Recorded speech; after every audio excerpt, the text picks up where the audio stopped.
Hi అండి, అందరికీ నమస్తే. వెల్కమ్ టు అమ్మమ్మ గారిల్లు. టమాటాలు అయితే ఎంత చీపోనండి. 10కి 5 కేజీలు 6 కేజీలు అని మాకైతే ఆటోలలో తీసుకొచ్చి మరీ అమ్ముతున్నారు.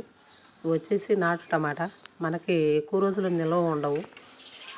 అయితే నేనేం చేశానంటే వీటన్నిటిని శుభ్రంగా కడిగి ఇలా కట్ చేసుకున్నానండి.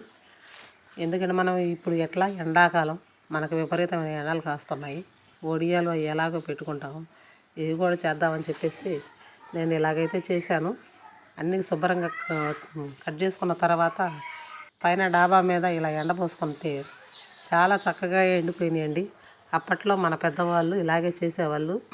ఎందుకంటే కూరగాయలన్నీ ఎక్కువ ఉంటాయి కాబట్టి అవి ఏం చేయాలో తెలియక ఇలా ఎండబెట్టుకొని ఎప్పుడన్నా వాడుకునేవాళ్ళు. అలా వాడుకుంటే చాలా బాగుంటుందండి. కూర కూడా మనకు టేస్ట్ కూడా చాలా బాగుండేది. అప్పుడు దోసకాయలు టమాటాలు ఇలా ఒరుగుల్లాగా చేసేవాళ్ళు. నేను చిన్నప్పుడు చూసేదాన్ని అండి. అందుకని నేను కూడా చాలా చౌక అయిపోయినాయి కాబట్టి టమాటాలు ఇలా చేయటం వల్ల అవి శుభ్రంగా మనకి గలగలమని శబ్దం వచ్చేదాకా ఎండిపోతాయి. ఇవి అలా ఎండినాయండి.